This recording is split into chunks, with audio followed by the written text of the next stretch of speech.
Hey everyone, welcome back to the channel. If you're new, please subscribe and feel free to comment.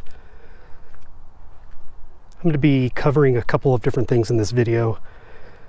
This is going to be a combination of an 18-month ownership review, and a lot of people will do these 5 items I love about my car, truck, whatever, and 5 items that I hate about it.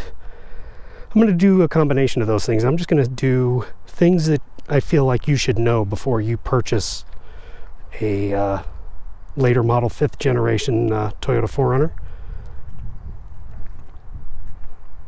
And I just want to let you guys know I'm just a Toyota 4Runner owner, just sharing my personal opinion and my personal ownership experience.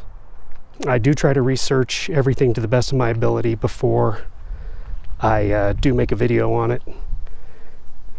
But you know, sometimes I might be wrong about things, so just let me know in the comments below if you have any thing to interject. And with that, we'll get right into things. So I made a previous video. This is my 2017 Toyota 4Runner TRD Off Road Edition, and I have done some modifications to the vehicle, but that's not what I want to talk about today. Today I just want to talk about my ownership experience. I'm at 18 months of ownership, and I am right at about 24,000 miles. I do drive this 4Runner all over the state of Colorado. It's been through Nebraska and Utah, and it's been mostly a pleasure to drive. I only have a small number of things that I can really complain about, and they're not even really complaints. They're mostly just nitpicky things that I wish Toyota would address in some of the future upcoming models. The 2019 I think is about to be announced soon, so maybe we'll see some of these things I'm about to talk about in the 2019. That would be great. So first of all, just to reiterate, my overall experience has been positive. I haven't had any issues with the engine or drivetrain, transmission, the 4-wheel drive system. No issues with all the seats, the sliders, the doors, the lights, anything that has a moving part. There's been absolutely no issues with. My fuel economy has gotten better over time from when I first purchased the vehicle, and we'll talk about fuel economy in a minute.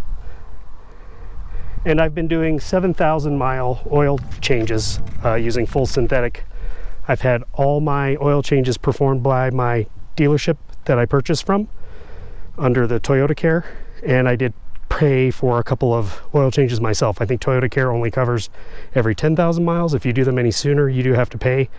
I feel like they are a good bargain at the Toyota dealership. I think I pay about $60 to $70 for a full synthetic oil change, and I know a lot of the shops around town here will charge $130 to $150 for a full synthetic oil change.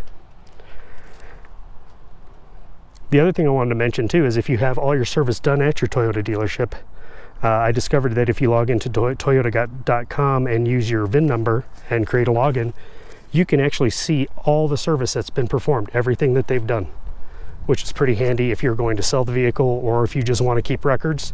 You don't have to keep those paper receipts. Everything is stored on the dealership website network, and I think that covers all dealerships.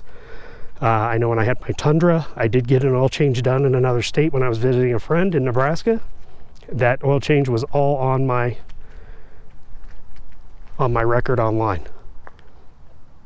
So coming out of the Tundra into the 4Runner was a little hard. The 4Runner does have a smaller engine, a 4-liter V6, but that engine has been adjusted over time. They've made small improvements to it over time, and it's a workhorse. It's a great engine, and it'll last you 400, 500, 600,000 miles if you do take care of it. And that's one of the things I wanted to mention. I do have one negative thing to discuss, and that is my rear tailgate here. I do have an issue right here. You'll see this piece here. It's pulling away. Does not sit fully flush in, and I did find a loose nut rattling around in my tailgate, and I removed one of these handles and I found that nut inside there. I didn't know exactly what it went to, and I held on to it, and then I discovered it does hold this bracket in, or this piece of fascia plastic in place. So I'll get that taken care of next time I am in the dealership. So for one negative thing to say, that's not too bad. Now we'll get on from my ownership review to my things I think you should know. And some of these are positive things, cool little things that I discovered while owning the vehicle, and some of them are negative things. Actually, most of them are negative, I'm sorry to say, but like I mentioned, all the negative things are mostly going to be little nitpicky things. So let's get started with that. Things you need to know before purchasing TRD Off Road or SR5 or even Trail Premium is what it was called, I think, up until 2015. 4Runner. So if you're looking at new, used, whatever, these are things you need to look for.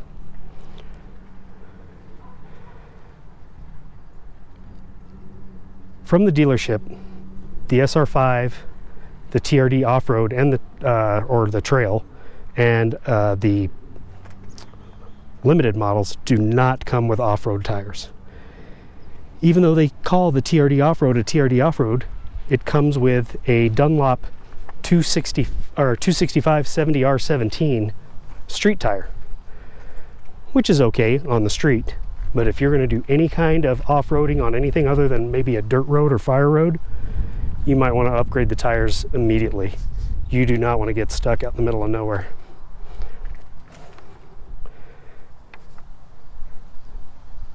Another thing that I found to be a negative after I got a camper and decided to start towing it is the location of the tow connector down here. You can see it's kind of hidden under the bumper. I've got to get down on my hands and knees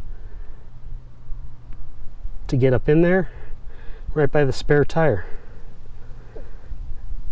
And so connecting that electrical connection for my trailer is a little bit of a pain. Now, along that same line, something I'm going to mention that's a positive is I installed, I think it's Tekonsha P3 trailer brake assist, and the connector in my 4Runner for that assist was down here under this carpet where this hard piece is. I had to pull this carpet up and it was underneath here, and I was able to pull that connector up. I did not have to. I did take out this side piece of plastic and all this carpet here trying to find it, and when I eventually found it, it was tucked back in here under the carpet.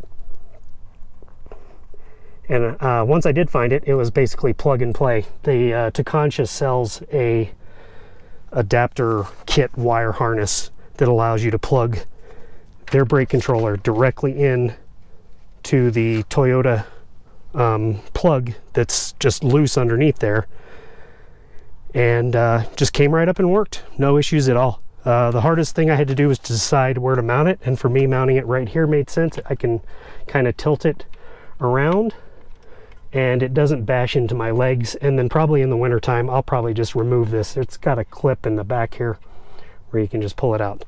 But it was nice to have the trailer brake connector in there and not have to add that.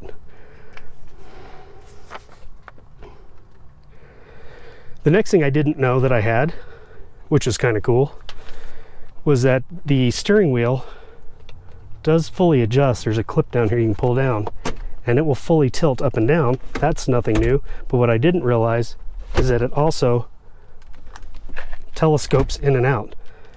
And that's nice. I like to sit a little bit further back and stretch my legs out a little when I drive, especially on road trips. And having that telescoping wheel being able to come out means my arms can be in a little bit more of a comfortable position, not so outstretched.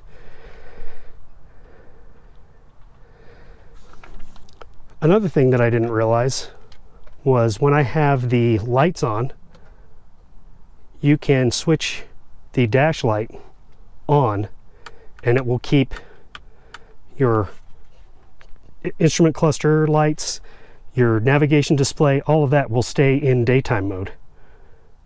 And then when it becomes dark enough out, because I like to turn my lights on, especially if I'm driving through the mountains when it's like dusk, not quite dark yet, and that'll dim all your instrument cluster and everything, and it's hard to see the nav screen and all that stuff when it's you know, dusk. And so you can just click that up, you hear it snap, it clicks in, and it'll stay and keep all your instrument cluster in the daytime lighting position. That's really nice. And then when it just darkens up at night, I just click that down a notch and everything gets dimmed in the instrument cluster.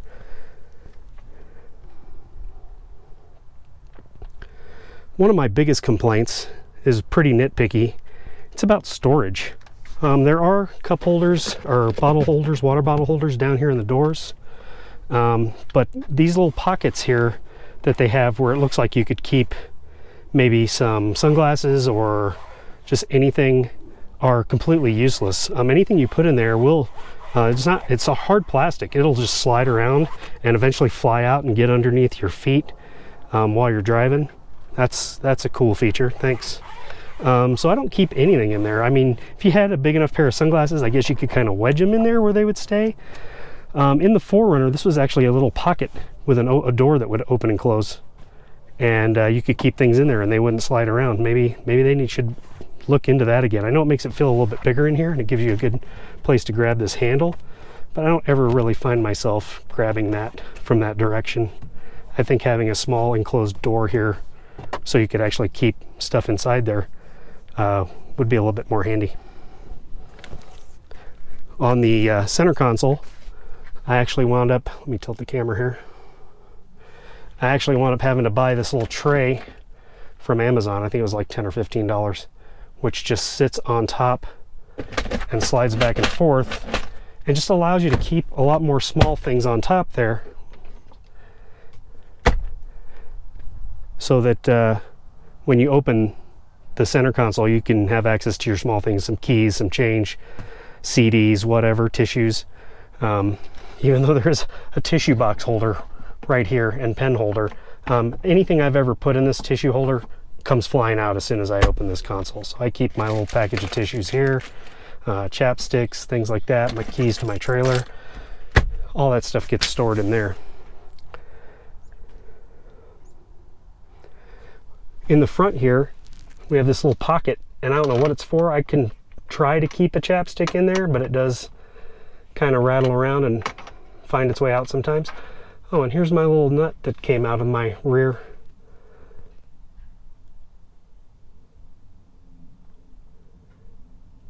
Came out of my rear door. I'll have to have them put back on. I could do it, but I don't feel like I should need to do it. That should be covered as a warranty issue, I believe, and they should take the time to pull the back panel off and put it back on. Somebody at the factory was having a bad day, I guess. Factory floor mats have held up pretty well. No issues there. Seats are all good. No rips, no tears. Everything works great. All the electrical adjustments work fine. The lumbar support in the driver's seat is awesome. Although that is going to be one of my things that I nitpick about, I think you should know about. If you're going to be doing a lot of long distance driving in the 4Runner, I don't feel like there's enough back support here. This foam in here is okay for a couple of hours, but once you're on the road for 4, 5, 6 hours, this starts to feel like a camping chair that has like support here and then just kind of a loose backing here. You just kind of keep sinking back in here. It's not a firm enough foam. I feel like they need to put a little denser foam in there. The Tundra has amazing seats.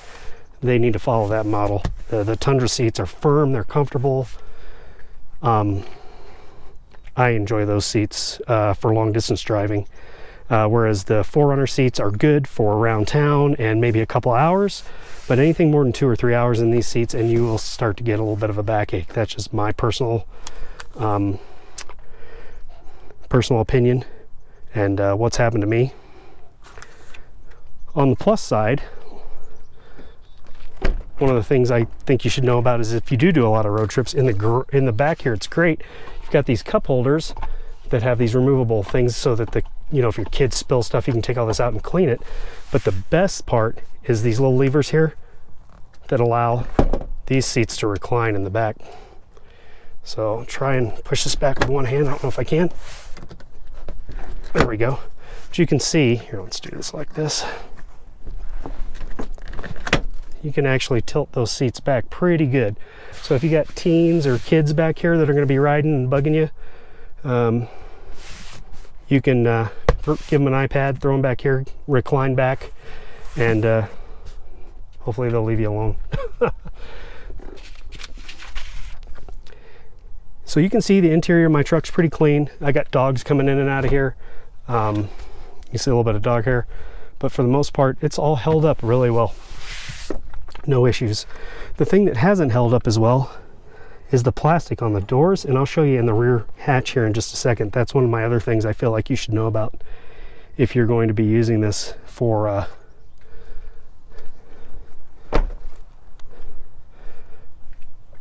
if you're going to be using the truck for transporting a lot of things. I do have these storage gates up here for storing things that I got from Rego Fabrication. Those are awesome, but you see here where I've slidden boxes and materials in and out, this plastic is just really beaten up from camping trips and off-roading trips and stuff. This plastic back here, it's got deep scratches. I mean, I don't feel like I've abused it, particularly up here, here. I don't feel like I've neglected this area as much as it shows that I have. It just looks like I've just kind of haphazardly tossed stuff back here, and I've tried to be careful. I've even used the sliding storage tray here to load things in and out. And I just don't feel like this plastic back here is just a little too rigid or stiff or something, and it's just dry, and anything that scrapes up against it leaves a mark and just almost ruins everything. It's real cheap looking, especially here. You can see where I've been driving with a box or something and it's rubbed up against the back here. That is all scratched up. There's no fixing that. If I can tilt this up, you can see in the back of my tailgate too, scratches, marks. This is all permanent scratches. There's no way to get that out. It's not because it's not clean. It's because it's just scratched and scraped up. I feel like for as much as these vehicles cost, they could do a little bit better with the plastic that they have in the rear here. I haven't had any leaking around my rear window. I roll it up and down all the time. And that is also one of the things that I'll talk about here, is that I didn't realize all the windows in the truck are up and down with one touch. So they're all one touch up, one touch down. You don't have to hold the button to roll it up, roll it all the way down. Just give it a quick flip. Rear window goes all the way down. All four windows from the driver's seat will do that.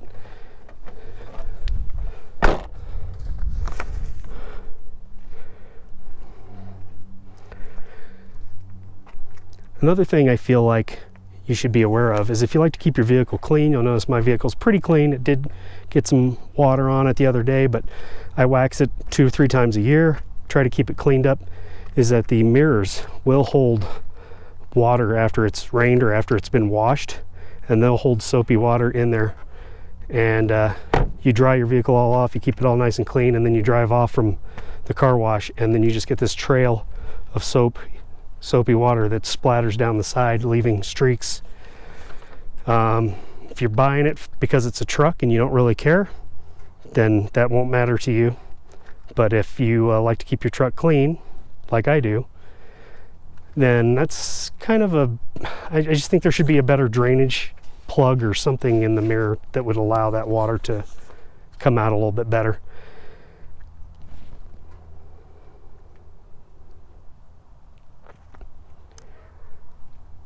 Another one of the things, and this is going to be another comparison to the Tundra, is, you'll see my sunglasses up here because I don't have anywhere to put them, is the visor system. The visors, I feel like, should be a little larger, and the whole visor should slide to block the sun from this upper area. They give you this little piece here. Now, I'm not an engineer, but even from like a foot away, I can see the problem with that. The sun's always right here. It's never right here. It's always up in this area. It's shining into your eyes. This is just a terrible design. They don't do this on any of their other vehicles as far as I know. I think the whole entire visor slides. It definitely did on my 2012 Tundra. I don't know why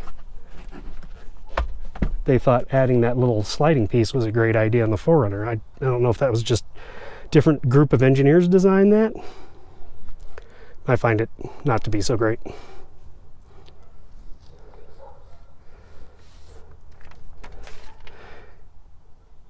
Here's that full auto on the rear. All auto on all four right here. I also was not aware that you had a windshield wiper heater in the front of the windscreen. If you look in the front of the windshield here, you'll see these lines that run around, and then underneath the windscreen wipers, you'll see these grids here. That actually warms up in the winter, which in Colorado is awesome. It's a great feature. I can remote start my truck and let it warm up for about 5-10 minutes, and then by the time I get out, I can turn on those windscreen wiper heaters. They won't come on automatically with the remote start, but once I turn them on, that windshield won't ice up while I'm driving into work. That's a great feature. The SR5 and TRD Premium Softex seats are heated, so I do have heated seats, which I can control individually, and it's a rolling gauge, so it's not like 1, 2, 3 setting. You can actually roll it high or low, get it exactly where you want it. I think that's a really great feature, although none of these seats are ventilated, so there's no cooling. In the summer, that black Softex stuff can get pretty toasty on your legs. I actually keep a couple of microfiber cloths in my center console to throw on the seat in case my legs get burnt. My shorts are usually long enough to cover my legs there, but my wife or my daughter will jump in and their legs always get burned up. It always seems like the sun is on their side of the car.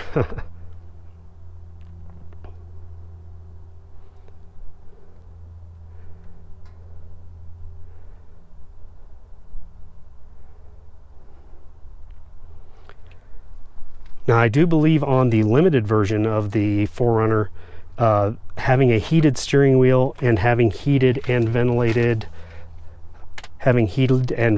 seats is an option. But to me, the limited is a little boxy looking with a lot of chrome on it, and that was just not the look that I wanted. I wanted something to take into the dirt and mud. But it's also my daily driver, so I drive this thing every day.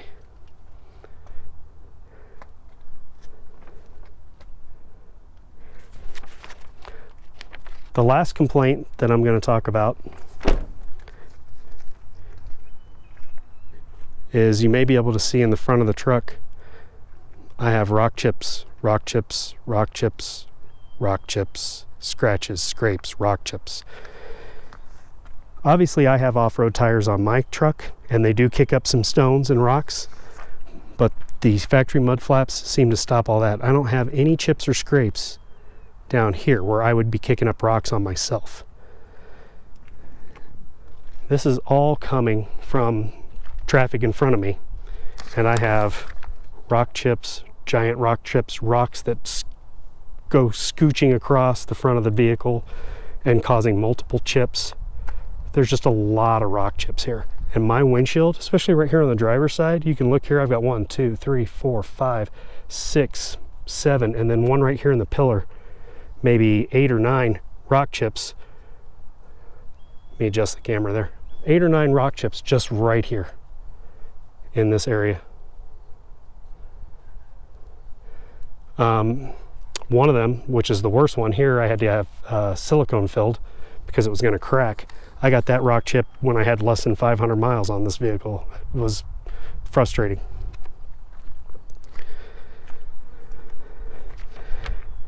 And to end the video on a positive note, I'm just going to say that the best thing you need to know about this vehicle if you're considering purchasing is that it's reliable and it's durable.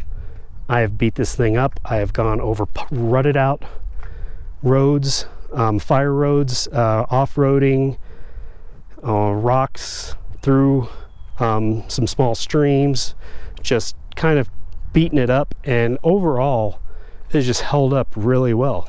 Obviously I don't have the factory suspension in there. This is a lift that I added aftermarket, but even though, you can see that the paint overall has held up pretty well, other than the rock chips and that's all from the road. That is not from off-roading. That's all from just street driving here in the city. But I'll tell you, it's a great looking vehicle. I get compliments all the time when I'm out and about and I'm filling up with gas. I'm just driving around town.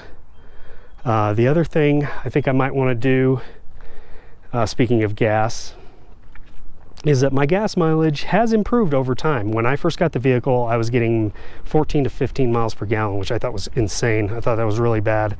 I expected to get much better coming from the V8 Tundra, and my Tundra getting 15, 16. This vehicle was getting less, and that was before I put the lift and the tires on it. What's happened over time, the vehicle seems to have learned my driving habits, and my driving habits maybe have changed a little.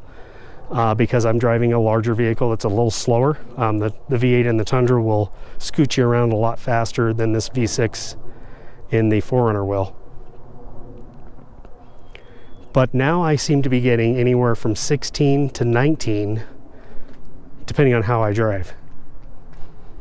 And so we just took a trip. It was about a 4-hour trip up to the mountains to go camping, and we got about 19 miles to the gallon on that trip.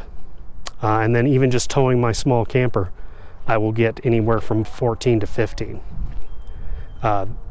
The sweet spot on this vehicle seems to be, it likes to go between 60 and 75 miles per hour on the highway, and you'll get your best gas mileage there if you're not stopping a whole lot. Once you hit the larger highways, the interstates, and you're going 80, 85 miles an hour, you will start to lose your miles per gallon. I just drove out to Omaha and back. It was about 14 to 15 hours round trip. The majority of that drive, I was doing 80 to 85 miles an hour, and I got barely got 15. I got like 14.8 miles per gallon. So it doesn't like going fast. It likes it likes to go about 60 to 70 and just kind of cruise along. And at that speed, you'll get 17, maybe even 19 miles per gallon, depending on where you're at. So that's kind of my wrap up of this video. Hopefully you got some good information. I've enjoyed owning the vehicle. Like I said, all of the things that I listed are just small nitpick things that I wish I could just change if I could, but they're not things that would make me buy a different vehicle.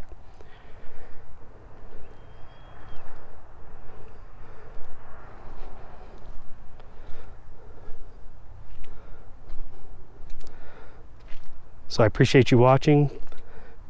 Please like and subscribe if you like this type of content. I'm also doing some additional motorcycle videos, so let me know if those are things that interest you. I hope you guys have a great day. Thanks.